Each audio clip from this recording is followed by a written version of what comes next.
welcome to another episode of the Chad Prather Show. We're hanging out here in Studio 22. Listen, if you've been paying attention, and you really have to pay attention, then you know that a lot of flooding has been happening in the Midwest. It has been an underreported event that's been going on. But Mercury One, we're trying to help. More than 10 million people affected by flooding, really of historic proportions. So M1, Mercury One, is activating in the Midwest along the Missouri and Mississippi River Plains. And I want you to help. Mercury One's disaster relief partners are on the ground assisting during this time of unprecedented flooding in the Midwest. 80 cities are affected in 3 states. Governor of Nebraska has said this is the worst situation ever in his state. So M1 is mobilizing with our partners, getting ready for months, if not years, to clean up. And you can help too. So please hold these people in your prayers. Please go to mercury1.org and donate. Mercury One needs your help as we work through to provide immediate relief right there on the ground and then throughout the entire response and recovery effort. Mercury One exists to restore hope in times like these. Go to mercury1.org. I am sitting in the studio, the legendary, smartest dude on the planet, Matt Kibbe. Matt Kibbe, welcome to the Chad Prather Show. It's good to be here. How many tattoos do you have? Did you stop counting? I stopped counting. It's and my wife tells me that I'm not allowed to get a neck tattoo. I keep telling her that that's next, but she drew the line. Yeah, I'm getting more ink as soon as I can find an artist because all of my guys moved off. Yeah. And so I'm at about 14 or 15. They say you should not get a tattoo over the age of 38. I'm 46. There is more ink coming. I think it's the opposite. I think if you're 21 trying to figure out what you want your skin to look like when you're 50, you're probably going to make a mistake. But I figured, and mine, I wanted a tattoo when I was 16 years old because I was into rock and roll and all my heroes had tattoos.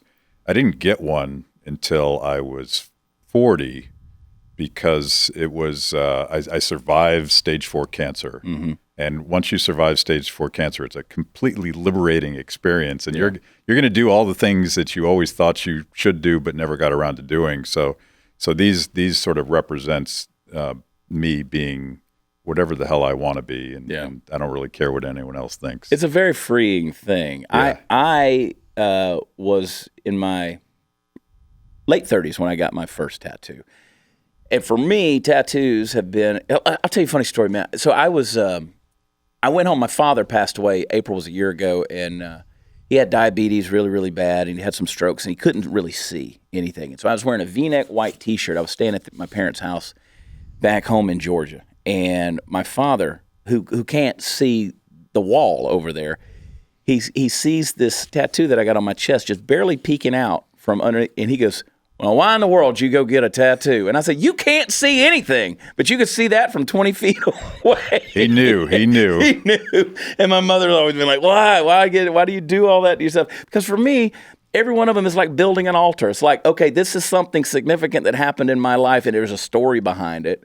People say, "Do you regret any of them?" And I'm like, nope, I don't regret a single one of them. So, it's kind of like a concert T-shirt. I mean, exactly. You got to buy a shirt if it was a good show. Exactly. Yeah. I just wish I was in better shape. Weight, up, down, up, down. Tattoos look better when you're in shape. That's like my buddy Reno Collier. He's a comedian. He says his grandfather went into the Army, lied his way into the Army so he could fight in the war at 16.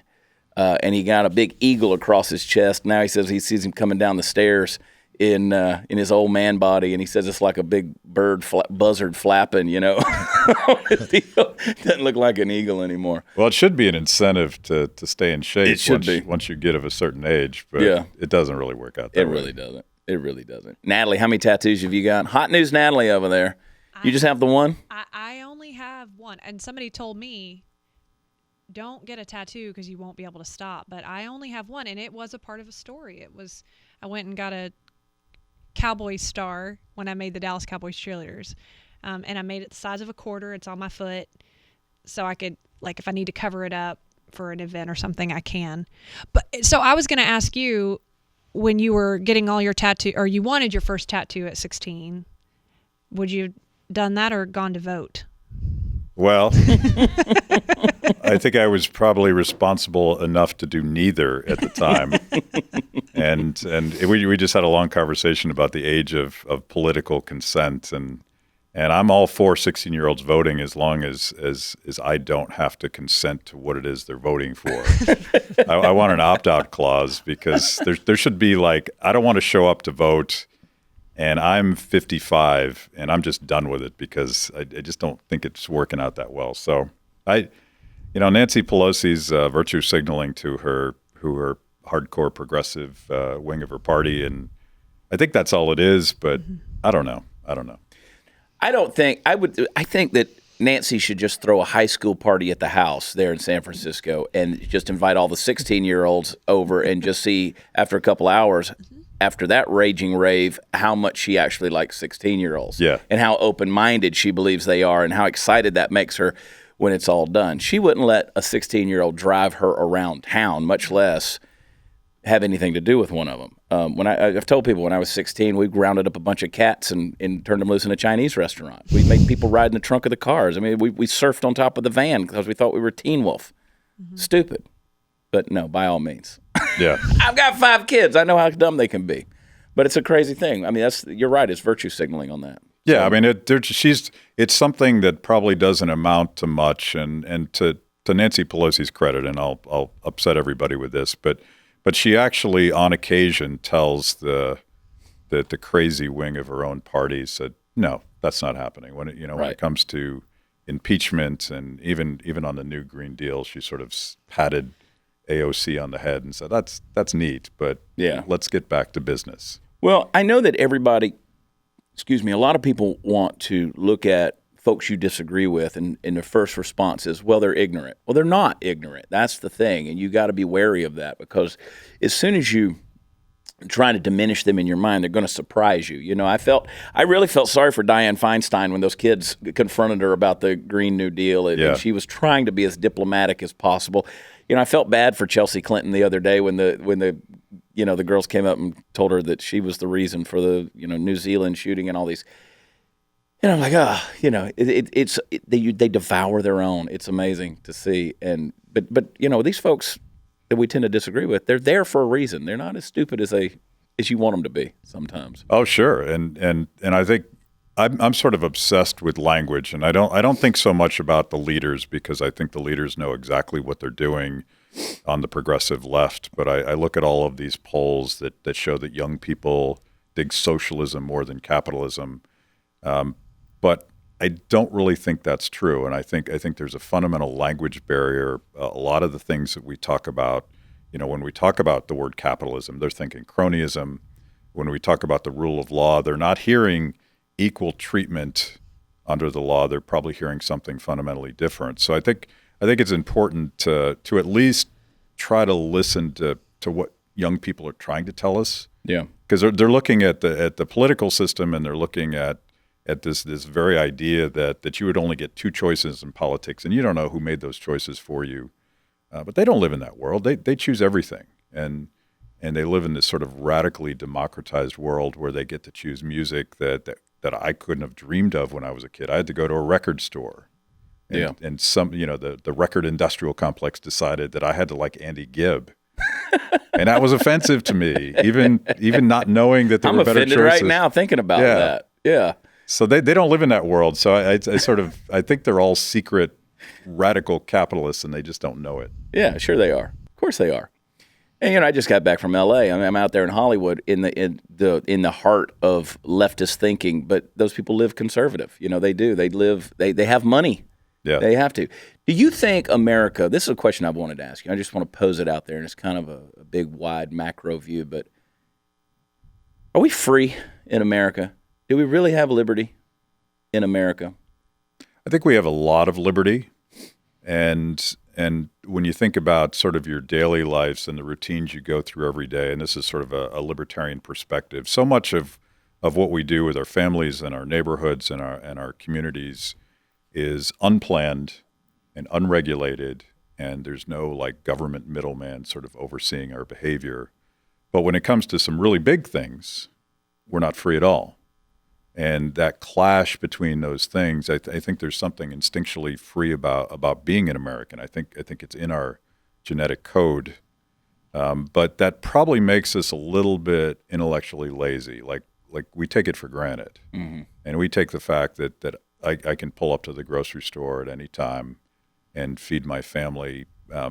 We don't know what it would be like to try to sneak across the border from Venezuela into Colombia just so your kids could eat. Yeah. And so we worry about dumber things, and we forget that defending those really big things, the freedom to associate, the freedom to produce, the freedom to keep a little bit of the money that you earn, those things are essential. And if you get rid of those, you're going to lose all that other cool stuff. Yeah. So what's wrong with socialism? Why not? You know, I had a kid who sent me a message recently, and he was a kid who's 16 years old, and he said, "Why can't we give some of these new ideas a try?" Yeah. But from an economist perspective, what's wrong with it? Well, Why not? yeah, why not? There's two reasons, and you see both reasons play out in Venezuela. And I'm into weird Austrian economics. A guy named Friedrich Hayek. Sure. And Ludwig von Mises, they were the original guys that sort of took on the intellectual socialists and tried to explain why it doesn't work. And it basically came down to there's nobody smart enough to reorganize a very complex economy from the top down. Like, you could get the smartest guy in the world, you could get the 10 smartest guys and create a Politburo, and they just don't know enough. And without that bottom-up process of people figuring stuff out, figuring out what they need, figuring out what they want, the personal knowledge that every single person has, and working through supply and demand and the price system, that's how we organize things so that there is food on the table. And so there's sort of that Austrian critique of socialism, like nobody's smart enough to do this from the top down. But then there's also the sort of public choice Lord Acton argument that, you know what? Power corrupts, and absolute power corrupts absolutely. So the high-minded ideas of Marx and Lenin devolved into Joseph Stalin just murdering everybody that would challenge his power. This is what Nicolas Maduro is doing in Venezuela. People are starving, and when you're starving, you're willing to try other things, other than the socialist doctrine. And he's like, "Go ahead and try. I got all the guns." Yeah. And that's the deadly danger in it. I had another kid who sent me a message. He said, he wasn't so much a kid. This guy was in his 20s. I always look at their ages. I just like to put that kind of thing in perspective and take a. But he said, "You can't prove that Stalin had all those people killed." What a revisionist view of history on that one. But one thing leads to another, and I don't. Back to your point, people don't know what it is that they're advocating for. And they're asking for something that is detrimental and deadly when it comes down to it. You know, I know that you mentioned Hayek. I mean, he was criticized heavily by a lot of his contemporaries with his writings. But yet, Margaret Thatcher said, "We believe this book." Ronald Reagan called him one of his biggest influencers. And, so it's you look at someone like that who was willing to step out and say, no, this is, because he classified himself as a classical liberal, right? Yeah. So you look at somebody like that, it's like willing to just kind of wage against the grain and stand. But people have always gone for these ludicrous ideas. And that's why if I had a question on libertarianism, you'd be the first one I'd ask, because I think you're one of the most outspoken ones that's out there, and you've stood by what you believe and things like that. And I think people hear terms and they don't know what they mean. What is libertarianism? So libertarianism to me, and by the way, Hayek hated that word because we had lost the word liberal. Right. Used to mean free. I say all the time, I miss good liberals. Yeah. I say it all the time, and people are like, "What are you talking about?" I'm like, it means something completely different. Yeah.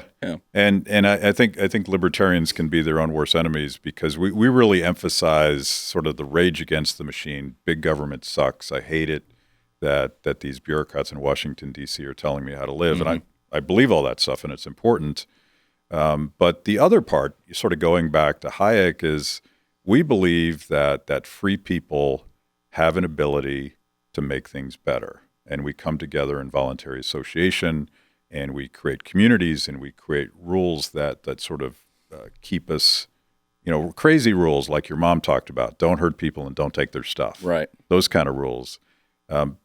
Hayek would say those things emerged with free people just figuring stuff out. And we don't talk enough about sort of the beauty of liberty and the beautiful things that can happen, and the way that free people will help each other and lift each other up and make choices that not only benefit themselves but benefit broader society. So in a lot of ways, certainly America fundamentally is a libertarian society because we are mostly free. And I think we forget that part. Like the caricature of a libertarian is sort of the radical individualist that doesn't give a damn about anybody or anything. Yeah. And I think that's a straw man. But sometimes our rhetoric, it sort of sounds that way. Leave me the hell alone. And that's okay. There's a lot of things that Washington does to us that makes you want to say, leave me the hell alone. But there's more to it than that. Yeah. Steve, have you read much Friedrich Hayek? Nope, not a lot. Not a lot. That's your weekend assignment for this weekend. Today. Yeah, that's what you get to do through the weekend. You got to brush up on Austrian economics, and good luck. It's not my strong suit. It's the guy who has yee yee on his T-shirt. Well, the good news is that your mom probably read it and all the things she taught you. Don't hurt people. Not to hurt people, not to take stuff. Yeah, right. I taught my kids that. So. Right, makes sense. Yeah, I don't think you need footnotes for that. I think you can just roll with it. Yeah, that's funny. Now, what's America look like in 25 years? That's what I'm concerned about. What does America look like in 25 years? Where are we headed? I don't know. Like I happen to be positive and romantic about everything we're going through right now. I think I was a former Tea Party organizer, and I've come to really respect what Ron Paul was doing before that. But you look at sort of the political, identitarian, tribal warfare we're going through right now, and I think it's a positive thing in the sense that more and more people have access to better information, and they're realizing that we're not just two flavors of politics; we're all sorts of different perspectives. That's a very American thing. The left loves to divide us by silos. They don't have enough silos in my view. Like, it turns out that we're all a little bit different, and our differences make America a beautiful place to be. So we're working through this, and social media makes it feel like we all hate each other and want to take each other out right now. But maybe we're just working through the process of something that gives more people more voices, and that's got to be a good thing. Going back to this idea that free people can work things out, but the alternative is pretty damn scary, right? A lot of politicians love to exploit anxious people. They love to pit us against each other, and some of the worst authoritarian monsters in the world used identity to destroy the other side, and not just Hitler, but every monster that has ever Nicolas Maduro. They use divisions and anxiety to pit people against each other, and a lot of people die in the process. Yeah. So no pressure, but it's either going to be really beautiful or It's we're all heaven going or to hell, die. folks. Yeah. Heaven or hell. You heard it right here on the Chad Prather Show from Matt Kibbe. You're right. It's funny. I just was reminded. I know this is totally off track, but I'm glad you're here because I felt like I was stalking you there for a little while. Every city I would be flying through, and I'd have a layover somewhere, Gaston Mooney would call and say, Kibbe's there too. And I'm like, I never ran into you, but We should do this podcast in an airport somewhere. I know. We could have all kind of special guests come around. Yeah. There's nothing like that kind of people watching. Do you think the two-party system is here forever? I mean, does it exist forever, or can we get away from that? I don't think it exists forever. The fact that it still exists and is so strong is weird, because all of the other top-down things that used to tell us what to think and do, we used to have 3 TV networks. Yeah. And, Marxist professors used to get the last word on everything. And that's not really true anymore, but still in politics, we're stuck with just 2 choices. But certainly Ron Paul and the Tea Party and Bernie Sanders and AOC and Donald Trump all sort of represent sort of a disruption of this idea that centrally planned 2-party system is going to be there forever. But of course, the 2 parties set the rules, and they don't like competition. and they decide who gets to be on the presidential debate stage. They decide who has ballot access. And by the way, they keep changing the rules. Right. Because the one thing that Republicans and Democrats agree on all the time is they don't want competition. And so it's got to be that at some point that system breaks because people, particularly young people, are registering as independents. And it's not because they're in the middle. It's because they don't want to be part of some predetermined, prepackaged brand that a bunch of insiders in a smoke-filled room decided for them. Yeah. I never registered with a political party. I've always been right of center. And I guess I would probably label myself, if I were, really had to label myself, which I rarely do and try not to, it would have to be on the side of libertarianism, because I'm with you on that. And it's frustrating to me when I look at it because, and you're right, politicians want to pit us against one another. I remind people all the time, I'm like, look, you got a virtual world and you got a real world. Go to the airport. You don't find people picking each other's politics apart in public because they're, total strangers, but you go online and they're doing that. And the varying views are obvious. They're all out there. I mean, you can't find just watch the debate field whenever the Democratic primaries are going on and they got 50 people running for president. You're going to find how many differing views they have. They're going to devour each other. It's going to be a circular firing squad.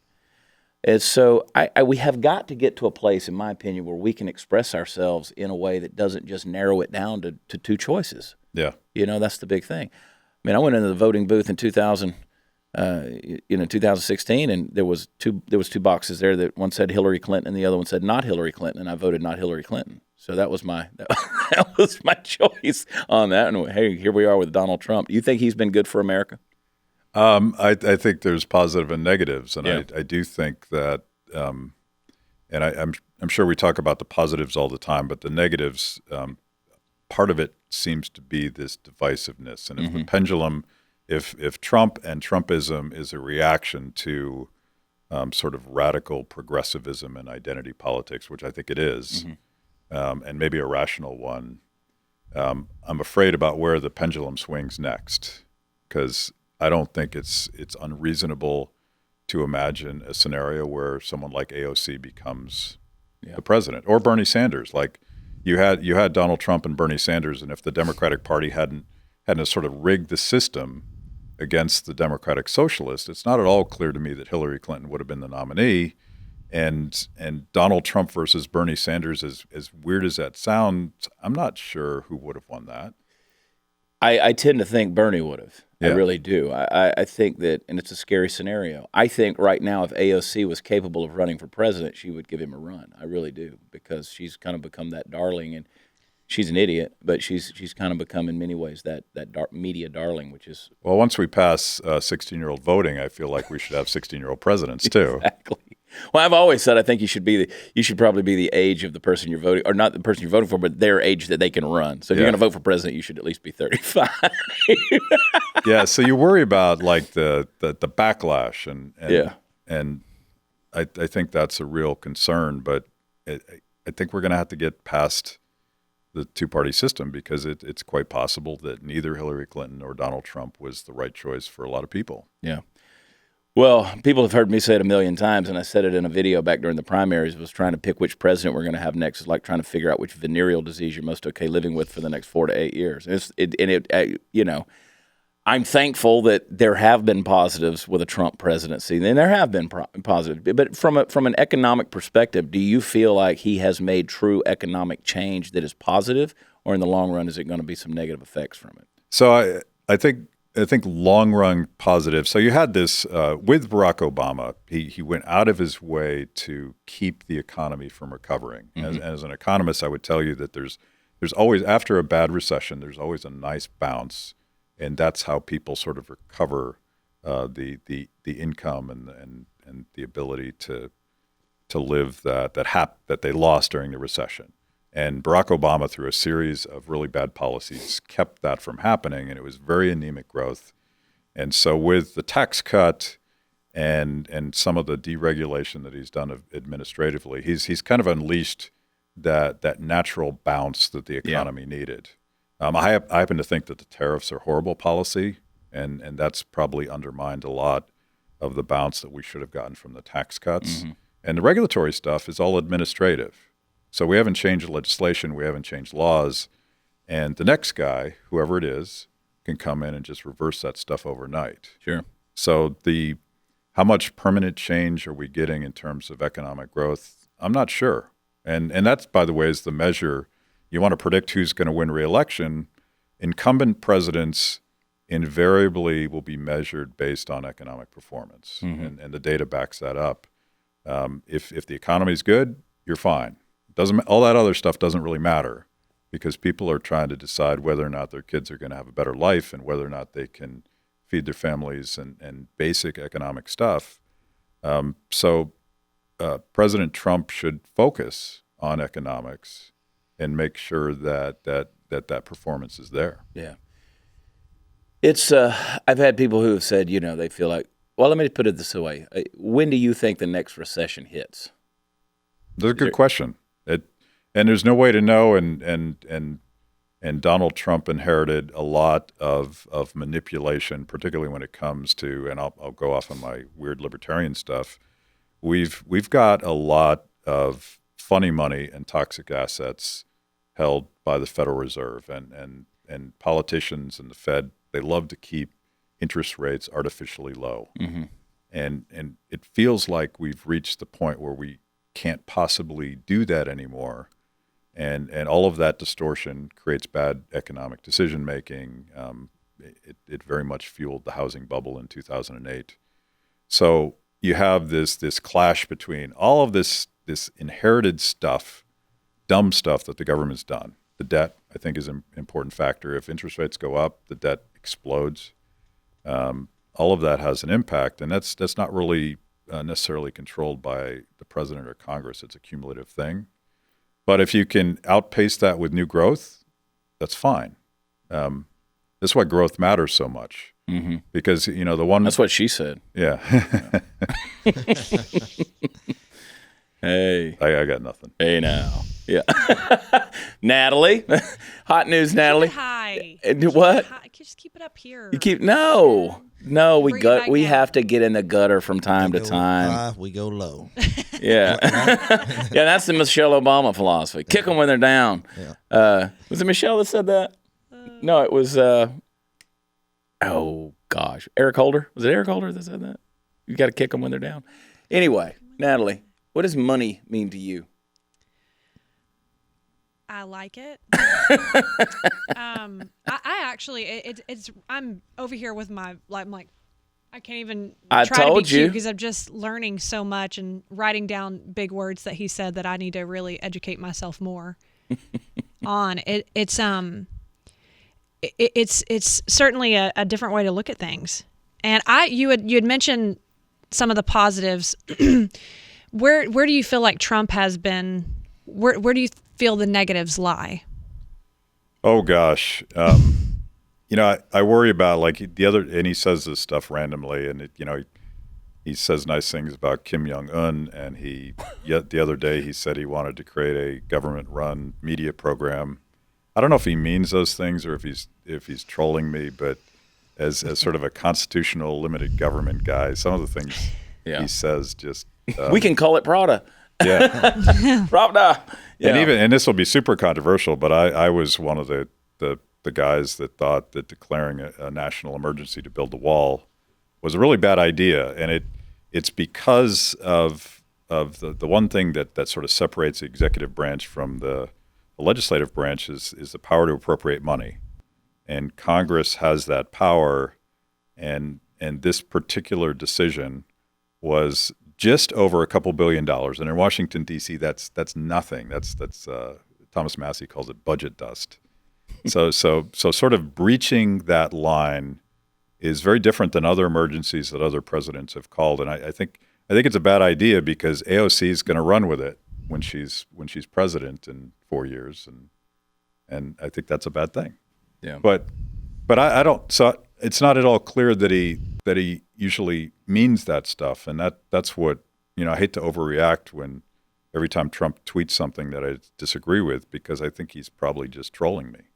He's probably just sitting on the toilet. I mean, can you imagine that visual? The hair is perfectly in place, the white around the eyes, and the orange, the white bikini tan lines that are, he's got. You know he's no, see that. no. Yeah. I thought this was a family program. Just sitting there tweeting on the toilet at 3 a.m. Yeah. That loser George Conway.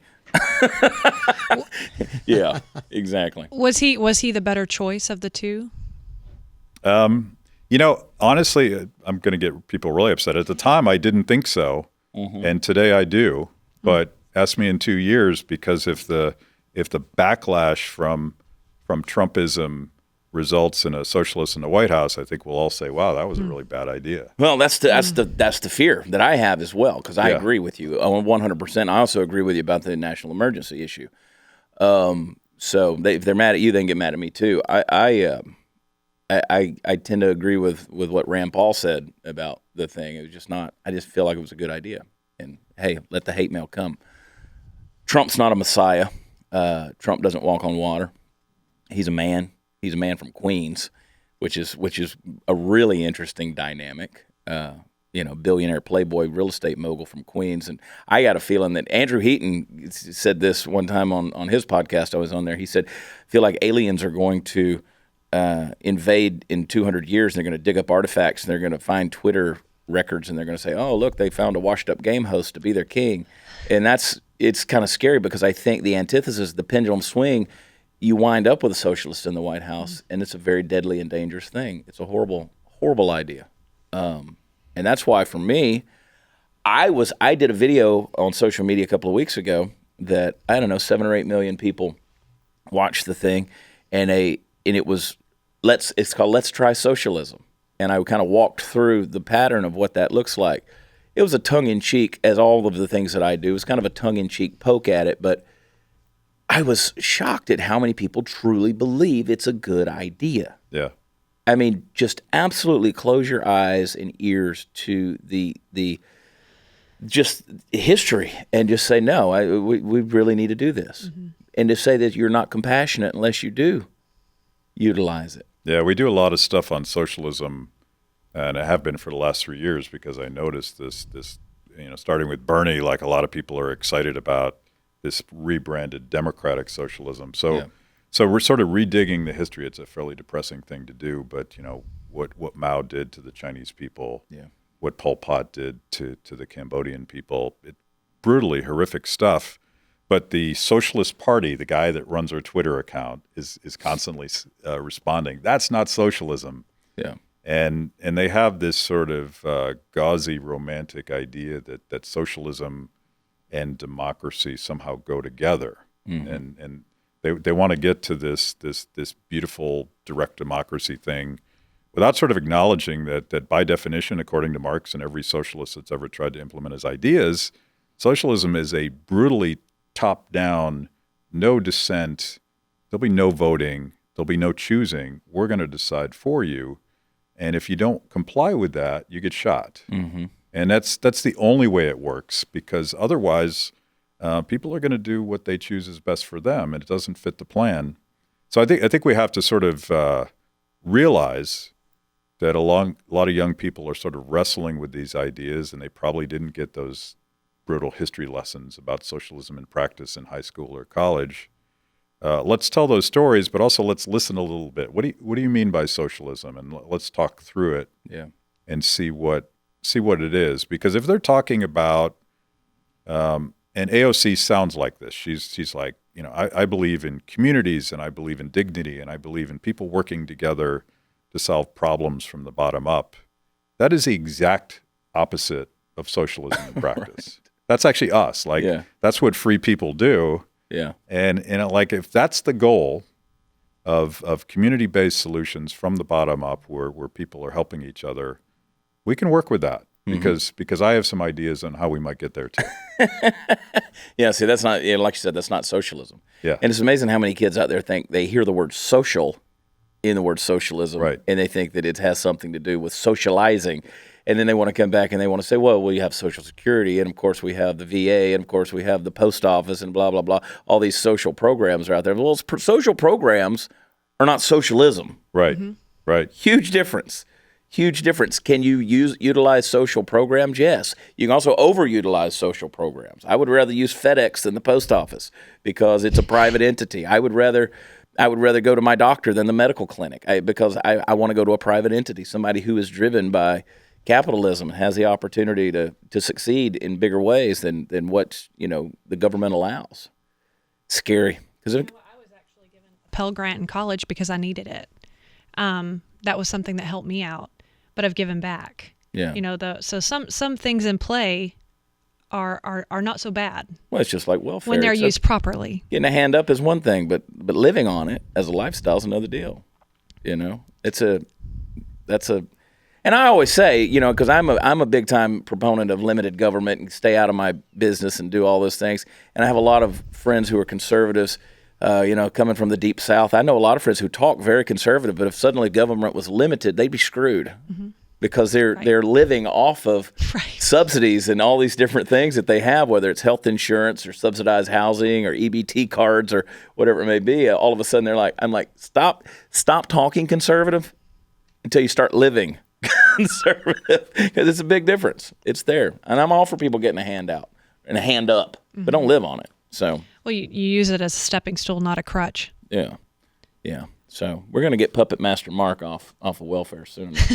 You're gonna be okay, buddy. Yeah, I have a goal. Maybe next year I can finally get off of it. Attaboy. We can document the whole process. Yeah, it's harder than you think. It's like an addiction. Yeah, it's like heroin withdrawal. Yeah, it really is. You get the shakes. It gets ugly before it gets better. You get the shakes, man. I look back at the ultimate history lesson back in the day. For me, I'm a believer. I love Jesus, and I know the first story. God gave Adam and Eve free will. He didn't turn them into robots. They got to make choices. That doesn't mean there's not consequences for those choices, but you still have free will. He didn't start this in a socialist manner. Because everything's free, except that one tree. Don't eat that apple. Didn't he make them live in a little garden? Don't eat that apple. A good little socialist garden. Yep. AOC's socialist garden. She's scary. She really is. I mean, Beto O'Rourke is scary. I don't have a clue what the guy really believes. I don't know. But it is going to be fun with like 5,000 candidates running. Yeah. Can't wait. Thank God John Hickenlooper got in the race. Yeah. Oh, I can breathe easy now. I was a Rand Paul guy. I was working on a Rand Paul super PAC in 2016, and there were too many credible, good candidates, and they sort of canceled each other out, and it was kind of a train wreck. So watching the Democrats go through this feels like just desserts somehow. Yeah, exactly. Yeah. And I appreciate Rand. I was on that. I was on board with that all the way, 100%. And, things happen, but it's interesting where we are. The journey of history, it really is. It really is interesting. Who do you think winds up with the Democratic nomination? I have no idea. I really don't. Yeah.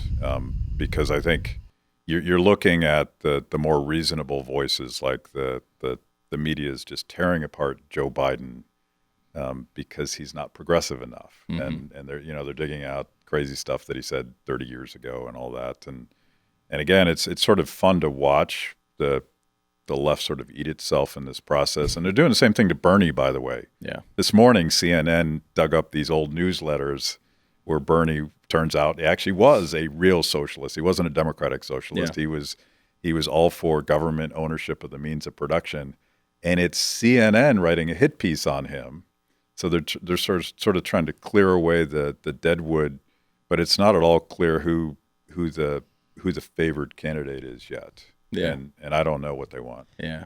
Cut to Party Foul Steve in the Beto hands. Beto. It'll be. That guy. I'm telling you, somebody along the way is going to tell him, because they all get coaching, stop using your hands so much. They've already He told will him not be that. able to speak. And he told him he can't. That's just him. Yeah. But what if, so he's sort of the pretty boy, right? He's the hip, cool new dude. And what if?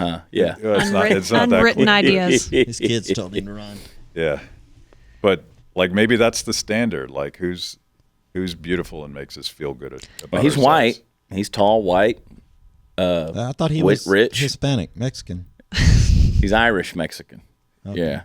No, but I mean, my gosh, you hear this party of diversities trotting out this golden child, and he is everything but diverse. He doesn't even matter. So I say that the left is the party of fakes, because you have a fake black woman, Rachel Dolezal. You have a fake news CNN. You've got fake civil rights leader Sean King. You got fake Indian, fake economist. You got in AOC. You got a fake scientist in Bill Nye. You got a fake Indian. Now you got a fake Mexican in Beto. So it's everybody. Nobody is what they say. I mean, it's really kind of crazy to see this. But then they jump on that and say, "Oh no, they're our guy." No, they're lying. I mean, it's a whole deal. The whole deal's a lie. It's identity politics when you're lying about your identity. No, they get to identify as whatever they want. That's right. That's right. So, did you see the news that came out? The guy recently who he identified, he was the very first binary person. Now he's come back and says, "No, it was just a brainwashing thing. I'm a man. I'm really a man." And I'm like, "You had a penis. You've always been a man. You pee standing up. I mean, that's just the way it is." But that's the kind of thing that drives me crazy. This, and now they jumped all over him because he's going back to identifying as a man. How dare you not remain as identifying as binary? So they don't really believe that you can be. You can only be what they want you to identify as.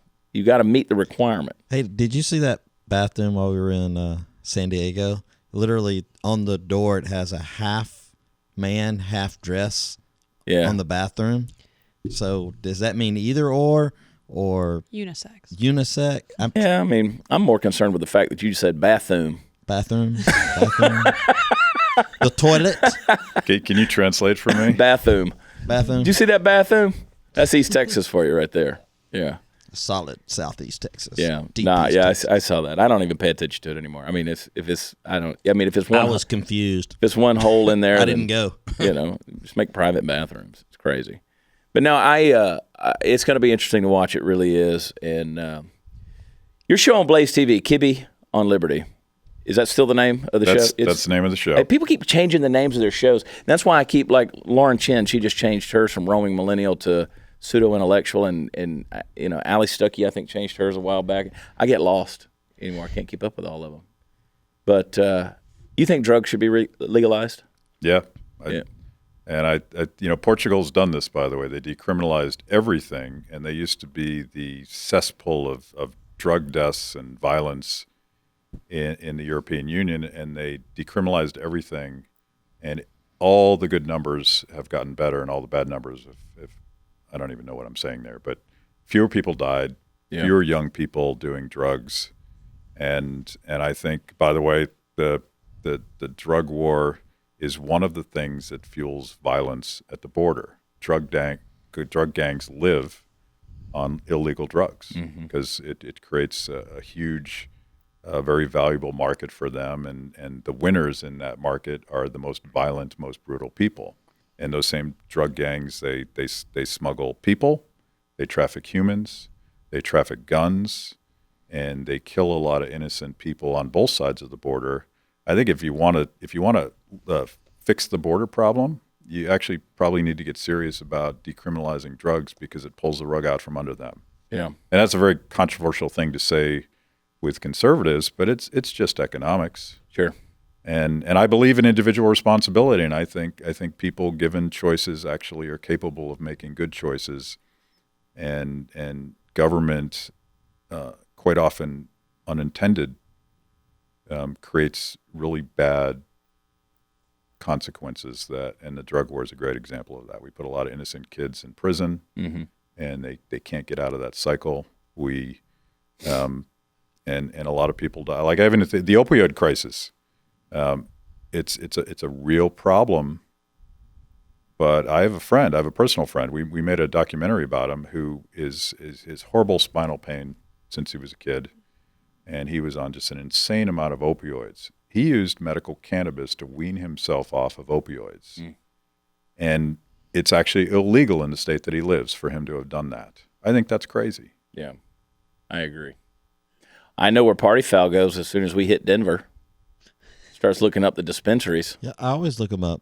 I enjoy going in them. I just look, just to look around. Yeah, you just look in the window. Myself. Yeah.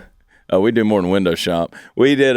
We were in Vegas at the world's largest dispensary. I don't know, America's largest dispensary. That place, 50,000 square feet, and about to be 150,000 square feet. I mean, they're printing money in that place. They're just trying to figure out. They're just trying to figure out where they can spend it all. We loaded up on CBD products, among other things. Yes.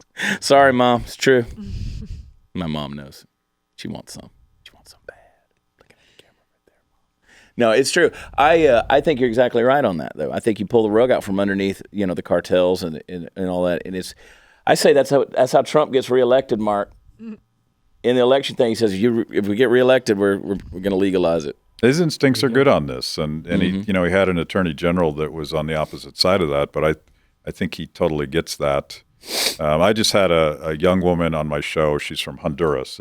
She runs a free market think tank in Honduras, and of course Honduras is where the caravans, the infamous caravans, have originated there, and they're in the middle between drug producing countries to the south and drug running countries like Mexico to the north. And it's just this brutal gun range where violent gangs have destroyed the rule of law. And she would love to create an environment where people can work and have jobs and start businesses in Honduras. And she says it's the drug gangs that are preventing us from doing that. Yeah. And that is, unfortunately, 100% the result of U.S. policy. So I think there's all sorts of things we could do, problems that a lot of people are worried about if we would just sort of take a different approach and think about this in terms of economics and individual responsibility. And people that do get in trouble, if you're addicted to opioids, if you're addicted to heroin, you have to live in the shadows now. You can't come out in your community and say, I got a problem, I need help. Because you'll go to jail. That's not how we should do it. Right. No, you're right. You're on Twitter. I am. You're on Twitter. At Kibbe. And our show, Kibbe on Liberty, is published on YouTube, on BlazeTV, podcast, wherever you want to get it. It's a little bit like this. It's a long-term conversation. I got some of my progressive friends to come on. I got my libertarian friends to come on, my conservative friends. And we really want to have an adult conversation instead of sort of the shout matches you would get on Fox or MSNBC. Yeah, I enjoy anywhere. it. Yeah, anywhere. That's all you see. Yeah. No one's having adult conversations anymore, it feels like. Yeah. No, Kibbe's show is very level-headed. It's very smart. You learn by watching it, and you're entertained by watching it. So we drink a lot, too. You drink a lot. Yeah, we drink a lot. My drug of choice is in this cup right here, and this ain't coffee, Mom. This ain't coffee, I promise you. This is my apple juice. Cannabis. Yeah, so we drink on here, too. And I noticed he didn't offer us any. Well, I mean, we were in a rush because your schedule's so busy, and I'm, just keep it all to myself. Yeah, I see your personal stockpile over there. Well, you should see behind these cases. You should see back here. We got anything a person could want. So anyway, but I appreciate you coming on, man. I thank you for taking the time because I know you're a busy guy. What's it like living in the swamp? Yeah, I was about to say to come to D.C. and we'll do this on my show. Like I've been there a long time, and I've been trying to convince my wife that we need to move somewhere else, and she's totally nested. She loves her house. She has and you friends. live right there at Capitol Hill, don't you? Yeah, we live right behind the Supreme Court. So it's I would like to do something else. I'd love to actually live in America for a while, but it's like the Death Star. Once you get drawn in to politics, you can't get out. It's hard. It's hard. I enjoy my visits to D.C., but I can't imagine living there. Just can't imagine living in the Beltway. It'll rot your soul. Oh, I can only imagine. Yeah. I do like happy hour at the Trump, though, so it's good. Yeah. Matt, I told your identical twin, Chris Lash, that you were here. And he said, although he's the better looking one, he thinks you're a good dude. Did you respond and say that, no, Kibbe's marginally better looking? He's tweeting later that he's the better looking one. Yeah. Well, we'll work that out on social media where all reasonable That's where conversations all reasonable happen. conversations happen. Yeah, totally. Of course it is, 100%. Yeah. All right. Well, we got to get out of here. Cool. We got to get out of here. You got stuff to do. I got to refill my drink. So, Kibbe on Liberty, Blaze TV. Go get it. Go to blazetv.com. You got a promo code or anything? They give you one of those? You don't even know, I don't do even you? know. Yeah. I don't even know. Just go to blazetv.com. Yeah, it's worth full price. Yeah. Listen, Fox News has hired Donna Brazile. It's time to just turn the TV off. Yeah, abandon ship. Exactly. Go. Just watch it.